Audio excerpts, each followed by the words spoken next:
Era el verano de 2011. Tenía 13 años. La vida era buena. Las redes sociales aún no habían conquistado el mundo y los niños todavía sabían cómo ser niños. Era julio, el mes de mi cumpleaños. Mi cumpleaños había pasado hacía solo unos días. Lo recuerdo vívidamente porque cuando vinieron un par de amigos, comimos un poco del pastel de helado que había sobrado en el patio. Mi familia no estaba en casa. Era un día soleado. Me permitieron invitar a mis amigos Kylie y Suki. Solíamos llamarlos Suke, que era un apodo abreviado de su apellido. Cuando estaba solo en casa, se suponía que no debía salir de la propiedad, pero podía invitar a mis amigos siempre y cuando nos quedáramos en la casa o en el patio trasero. Crecimos en un vecindario suburbano típico de Westchester, Nueva York.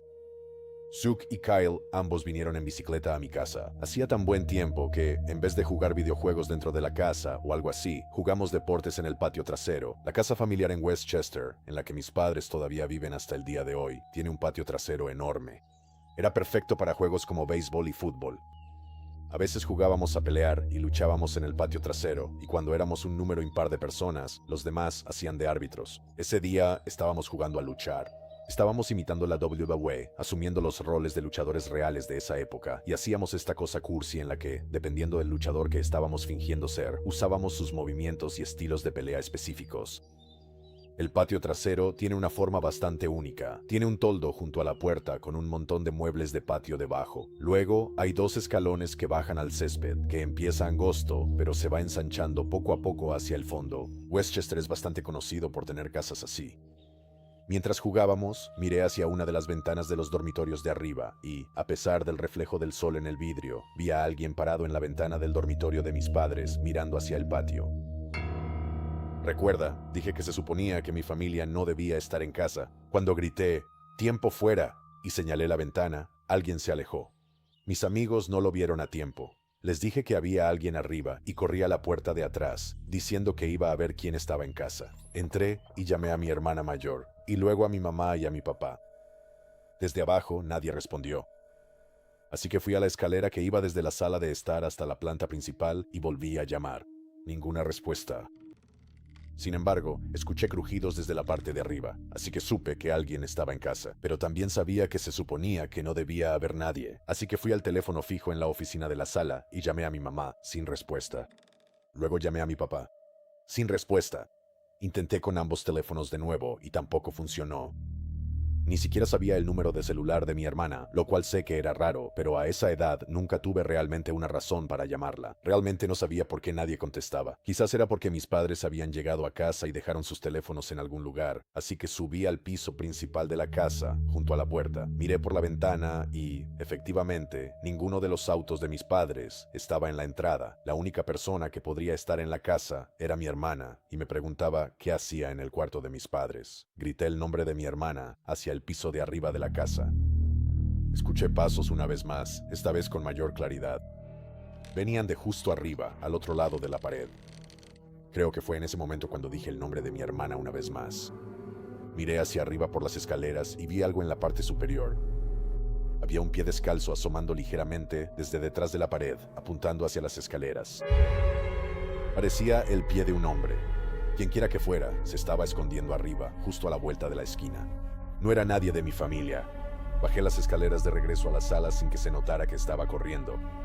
Luego corrí velozmente al teléfono de la oficina y salí corriendo a donde mis amigos. Les conté sobre el intruso en la casa mientras llamaba frenéticamente una y otra vez a mis padres. Finalmente, mi mamá contestó, algo molesta por la insistencia, pero su molestia duró poco tras decirle que había alguien en la casa. Me preguntó por qué la estaba llamando a ella y no a la policía, y me dijo que colgara y llamara al 911.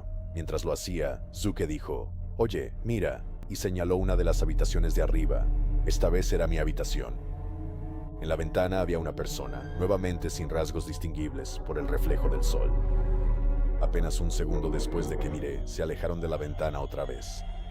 Esto confirmó por completo la situación de pesadilla que estaba ocurriendo. Llamé al 911, la primera y única vez en mi vida que tuve que hacerlo, y les conté nerviosamente sobre el intruso. Se sintió como una llamada bastante estándar al 911, tal como uno esperaría. Ella me dijo que esperara afuera donde estábamos con mis amigos y que un patrullero estaba siendo enviado a la dirección indicada. La respuesta fue relativamente rápida. Supongo que así es Westchester. Cuando se escuchó un golpe en la puerta del patio trasero, la persona que golpeaba se identificó como policía y salió por la parte de atrás.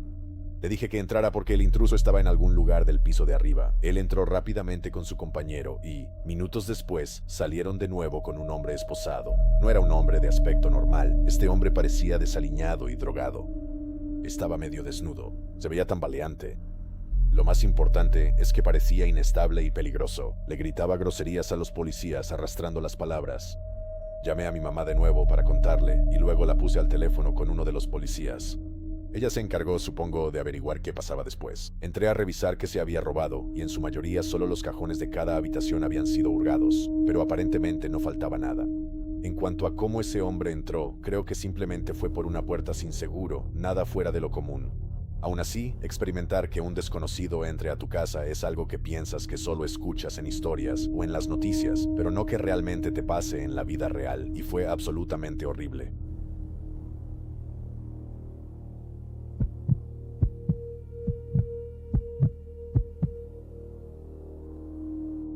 Esto sucedió el verano pasado, cuando mi hermano Ben me pidió que me quedara en su casa el fin de semana, mientras él y su prometida se iban de viaje. Habían planeado un pequeño viaje con meses de antelación, y solo debía cuidar a su labrador chocolate, Bear. Ya lo había hecho muchas veces, así que acepté sin pensarlo mucho. Ben vivía a unos 25 minutos fuera de la ciudad, en una zona rural tranquila. Había vecinos, pero cada casa estaba en varios acres, y su patio trasero estaba rodeado de bosques en 3 lados.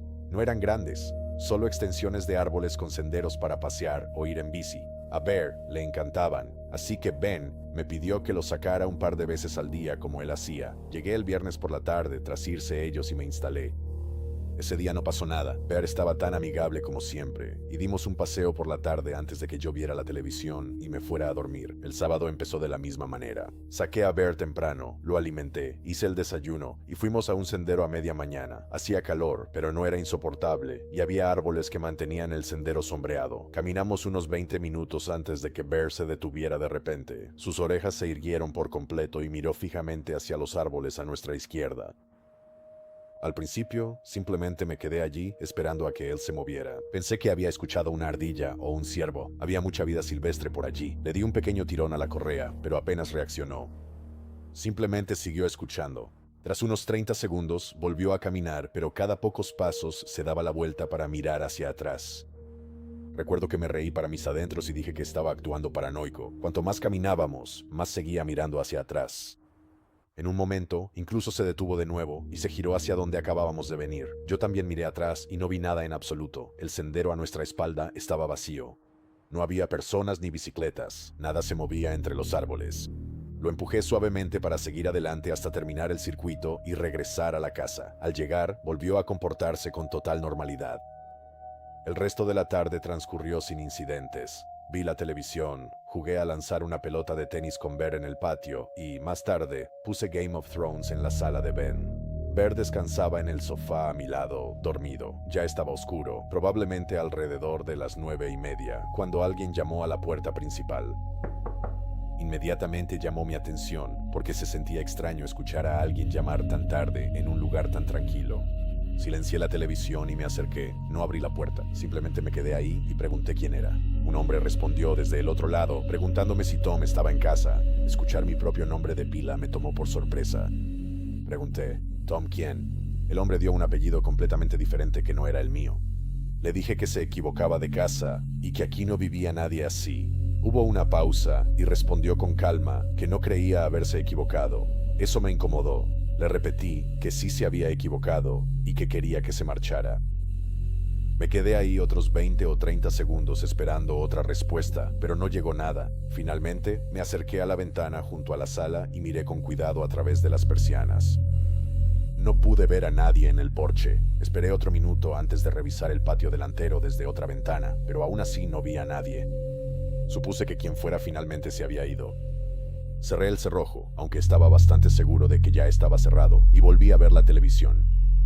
Bear había levantado la cabeza durante los golpes, pero volvió a acostarse cuando todo se calmó de nuevo. Alrededor de las 11 de esa noche, Bear empezó a gemir junto a la puerta trasera. Había estado dormido un buen rato, así que supuse que necesitaba salir una última vez antes de acostarse. Le puse la correa, abrí la puerta corrediza y salí al deck trasero con él. El patio trasero tenía algunas luces montadas en la casa que iluminaban el deck y parte del césped, pero más allá de eso, estaba casi completamente oscuro. La línea de árboles comenzaba a unos 50 metros de la casa, y una vez que tus ojos llegaban al bosque, realmente no podías ver nada más allá de los primeros árboles. Bear bajó las escaleras del deck hacia el patio como de costumbre, pero antes de avanzar mucho, se quedó paralizado. Sus orejas se levantaron exactamente igual que esa mañana en el sendero. Esta vez, no solo estaba escuchando, empezó a gruñir. Al principio era un gruñido bajo, luego más fuerte. Miré hacia el bosque, tratando de ver qué había captado su atención. Por un segundo no vi nada. Entonces percibí un movimiento. Una persona corrió por el borde de la línea de árboles y desapareció en el bosque. Ocurrió rápido, pero no había forma de confundirlo. No era un animal, era alguien corriendo. Antes de que siquiera pudiera reaccionar, Bear salió disparado hacia adelante. La correa se me resbaló de la mano. Corrió veloz por el patio hacia el bosque, ladrando como nunca antes. Salí corriendo tras él, gritando su nombre. Para cuando llegué a los árboles, había desaparecido en el bosque. No pensé en llevar una linterna. Simplemente corrí tras él porque no iba a perder al perro de mi hermano. En cuestión de segundos ya no podía ver a Bear. Todavía podía oírlo ladrar en algún lugar adelante, pero los árboles bloqueaban todo. Estaba mucho más oscuro bajo el dosel de lo que esperaba. Disminuí la velocidad porque apenas podía ver hacia dónde iba. Seguí gritando el nombre de Bear, esperando que regresara, pero lo único que escuchaba eran sus ladridos más adelante. Entonces escuché pasos. Al principio pensé que era Bear, pero sonaban diferente. Eran más pesados y parecían venir de un costado en vez de justo enfrente. Dejé de moverme. Los pasos también se detuvieron. Escuché durante varios segundos. Bear volvió a ladrar en algún lugar más profundo del bosque. Entonces escuché otro grupo de pasos detrás de mí. Me di la vuelta, pero no pude ver nada. Había mucha oscuridad. No sabía si era una persona moviéndose cerca o más de una. A ratos escuchaba otro paso en un lugar distinto. Honestamente, sentía a alguien rondando entre los árboles, justo fuera de mi vista. De repente me sentí muy expuesto. No conocía bien los senderos en la oscuridad. No tenía linterna ni idea de quién estaba afuera del patio de mi hermano. Mi corazón empezó a latir con fuerza. Grité el nombre de Bear tan fuerte como pude, pero en lugar de adentrarme en el bosque, di media vuelta y corrí de regreso a la casa. Las ramas golpeaban mis brazos y cara mientras atravesaba los árboles. Corrí directo al patio trasero, con las luces de la terraza encendidas. Me quedé cerca de la terraza, respirando con dificultad y mirando a la oscuridad mientras gritaba el nombre de Bear. Durante casi un minuto no pasó nada, entonces volvió a ladrar, mucho más cerca. Unos segundos después, Bear salió del bosque a toda velocidad, corrió hacia mí y subió a la terraza. Pero en vez de venir hacia la puerta, se detuvo en el último escalón y se volvió hacia el bosque. Se quedó allí, inmóvil, mirando hacia la oscuridad con las orejas erguidas. Le agarré el collar con fuerza y lo arrastré por la puerta corrediza antes de cerrarla y ponerle seguro. Nos quedamos dentro el resto de la noche. Revisé ventanas y cerré bien cada puerta. Pensé en llamar a la policía, pero solo vi a alguien huir hacia el bosque y no tenía descripción ni pruebas de que siguieran cerca. Bear nunca se relajó. Varias veces, sentado en la sala, erguía la cabeza y miraba las paredes de la casa, como oyendo algo fuera. Cada vez que lo hacía, yo también me detenía y escuchaba, pero nunca oí nada. Me quedé despierto hasta las 4 de la mañana, hasta que el cansancio me venció. Al día siguiente, salí al amanecer hacia el patio y el bosque en busca de algo raro. Esperaba encontrar huellas, objetos o algo que explicara lo que había pasado. No encontré absolutamente nada. Esa misma tarde, Ben y su prometida regresaron. Le conté de inmediato todo lo ocurrido, desde el comportamiento de Bear en el sendero hasta el golpe en la puerta y alguien huyendo al bosque. Lo que más me sorprendió fue la reacción de Ben. Se quedó callado por un momento antes de decirme que algo similar le había pasado a él hacía aproximadamente un año. Bear había actuado casi exactamente igual en el patio trasero una noche, y Ben también había alcanzado a ver a alguien desapareciendo en el bosque. Después miró alrededor y nunca descubrió quién era. Después Después de aquello no volvió a pasar nada, así que con el tiempo dejó de pensar en ello. Escuchar eso complicó aún más la explicación. Esa tarde hice mi maleta y me fui a casa, pero no dejaba de pensar que, al parecer, alguien había estado observando la casa en más de una ocasión. Ben y su prometida todavía viven allí, y afortunadamente no han tenido más incidentes. Aún así, cada vez que visito y dejo que Bear salga a ese patio trasero después de oscurecer, me encuentro mirando esos bosques un poco más de lo que solía hacerlo.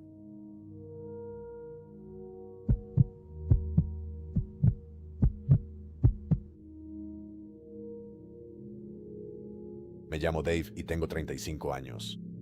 Crecí en una familia bastante pequeña. Tengo 2 hermanos, y eso es todo. No tenemos primos ni nada por el estilo. Hoy en día, lo normal en los Estados Unidos es tener hijos a finales de los 20 o principios de los 30. Mis hermanos y yo tuvimos hijos muy jóvenes para hacer crecer la familia. Mis hermanos se llaman Pete y Jim. Vivimos en Jasper, Georgia. Nuestros hijos tienen entre 3 y 10 años. Cada uno de nosotros tiene 2 hijos.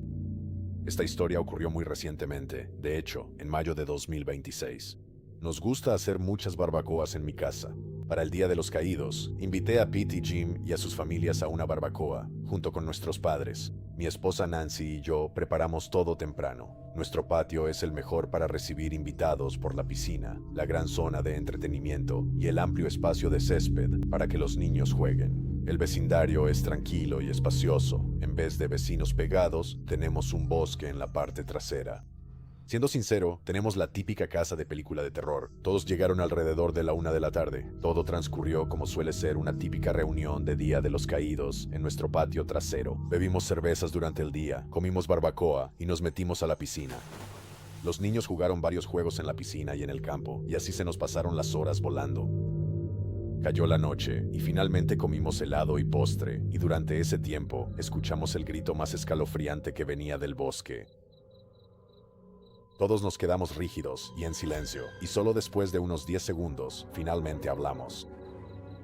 La primera pregunta la hizo Jim, y preguntó si eso había sido un zorro. Yo dije, de ninguna manera. Aquí escucho gritos de zorros con bastante frecuencia, y conozco ese sonido. Esto sonaba muy humano. Ahora dejamos la música apagada, y definitivamente se sentía una tensión en el ambiente. Los niños estaban visiblemente asustados, pero podría haber sido solo algunos adolescentes locales bromeando en el Día de los Caídos. Pero cuando escuchamos el mismo grito escalofriante por segunda vez, les dijimos a los niños que entraran a la casa. De hecho, todos, excepto mis hermanos y yo, entraron. Los 3 fuimos al borde del bosque y esperamos allí unos minutos, esperando otro grito que nunca llegó. Finalmente, grité hacia el bosque por si alguien necesitaba ayuda. No obtuve ningún tipo de respuesta alguna. Esto arruinó el resto de nuestra celebración afuera, así que empezamos a meter las cosas y pasamos el resto de la noche dentro de la casa. El tema de conversación fueron los gritos durante un rato, pero finalmente lo dejamos atrás y lo descartamos como travesuras adolescentes del Día de los Caídos. Finalmente, la noche estaba llegando a su fin y todos empezaron a irse. Mis padres se fueron primero, luego mis hermanos y sus familias. Eran como las 10 de la noche cuando ya se habían ido todos. Limpiamos un poco, dejamos el resto para mañana y nos preparamos para dormir. Para ese momento, los niños ya estaban dormidos.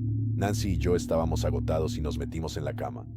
Y entonces, un sonido que nunca esperas ni quieres oír a estas horas de la noche, el timbre de la puerta. El timbre sonó e hizo que Nancy y yo nos incorporáramos de inmediato y nos miráramos el uno al otro.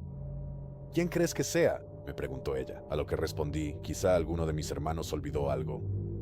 Me levanté de la cama y bajé las escaleras hacia la puerta principal. Sin abrir la puerta, dije, ¿quién es? Y un hombre al otro lado dijo, oye, ¿puedes abrir? Es importante. No iba a abrir la puerta principal a un desconocido a esas horas. Así que respondí, ¿puede identificarse? Entonces dijo, soy tu vecino de la calle. Le respondí, ¿cuál de ellos? ¿Cómo te llamas? Él respondió, Jack. No conocía a ningún Jack. Le pedí su dirección exacta. Sabría si era una dirección real o no, pero después de que pregunté esto, hubo un silencio total. Repetí mi pregunta, pero en vez de que él respondiera, escuché pasos alejándose del porche delantero. Mi pregunta los asustó y se fueron. ¿Quién era esa persona? Seguramente no era realmente un vecino. Estaban tratando de hacer que abriera la puerta. Esto me llevó a revisar que todas las puertas y ventanas estuvieran cerradas con llave. Cuando le conté a Nancy sobre el extraño encuentro, empezó a alterarse y fue a revisar a los niños. Finalmente logré calmarla, pero estuve de acuerdo con ella en que fue un encuentro muy aterrador. Eventualmente nos fuimos a dormir por puro agotamiento. La pesadilla realmente no comenzó hasta 1 o 2 horas después, cuando desperté porque Nancy me estaba sacudiendo. Me dijo que escuchó lo que parecía ser la puerta del garaje cerrándose. Nuestras puertas eran manuales. Nunca me molesté en arreglar los mecanismos automáticos, pero si ella tenía razón, significaba que no habíamos cerrado la puerta del garaje con llave. Mi corazón se aceleró de inmediato. Tengo una pistola calibre 22 en el cajón de mi mesita de noche para defensa propia. La tomé y le pedí a Nancy que esperara. Me pidió no ir, pero tenía que hacerlo. Bajé las escaleras en silencio. Con cada paso, el miedo a la situación se hacía más intenso. Cuando llegué al final, la puerta del garaje desde dentro de la casa estaba al fondo a la derecha. Me acerqué de puntillas y vi que estaba cerrada con llave. Así que, si lo que Nancy escuchó no fue un sueño o su imaginación, alguien seguía dentro. Pegué el oído a la puerta por un momento y escuché. No pude oír nada. Desbloqueé la puerta lo más silenciosamente posible y me tomó un minuto reunir el valor para agarrar el picaporte. Cuando por fin lo hice, abrí la puerta de un tirón y apunté el arma frente a mí. Miré dentro del garaje. Aún no encendí la luz, pero había una pequeña luz roja en el escritorio de trabajo que venía de un cargador de herramientas. Iluminaba esa pequeña esquina del garaje, donde vi la silueta de una persona. Sabía que tenía que ser él. Vi en la oscuridad la figura balanceándose un poco de un lado a otro de una manera extraña. La visión me hizo querer vomitar. Anuncié que tenía un arma y fijé mi puntería en la masa negra que se balanceaba en la esquina. Casi se me salió el corazón cuando la masa negra se movió completamente hacia la puerta del garaje, y luego la puerta se levantó lo suficiente para que pudiera salir corriendo y escapar antes de que la puerta volviera a caer al suelo. Solo entonces encendí la luz del garaje y corrí a cerrar la puerta con llave. Todo terminó en menos de un minuto. Ni siquiera podía procesarlo completamente todavía. Corrí al teléfono para llamar a la oficina del sheriff y reporté un allanamiento. Cuando llegaron, les conté sobre los gritos en el bosque, el hombre en la puerta principal y la persona en el garaje, todo mientras Nancy escuchaba. Esta llamada no era tanto porque esperara que atraparan de inmediato a esta persona o personas, sino más bien para dejar constancia de todo el incidente y que estuvieran al tanto. En ese momento, no había mucho más que pudieran hacer aparte de hacernos sentir más seguros. Registraron el interior y exterior y nos aconsejaron cerrar todo con llave. Después de eso, dormir fue bastante difícil por un tiempo. Ha pasado poco más de un mes, así que esto es muy reciente y el miedo de que regresen sigue presente. Creo que el hombre de la puerta era el mismo hombre del garaje. Sin embargo, no sé si los gritos estaban relacionados con esto también. Si lo estaban, eso solo hace que todo esto sea aún peor.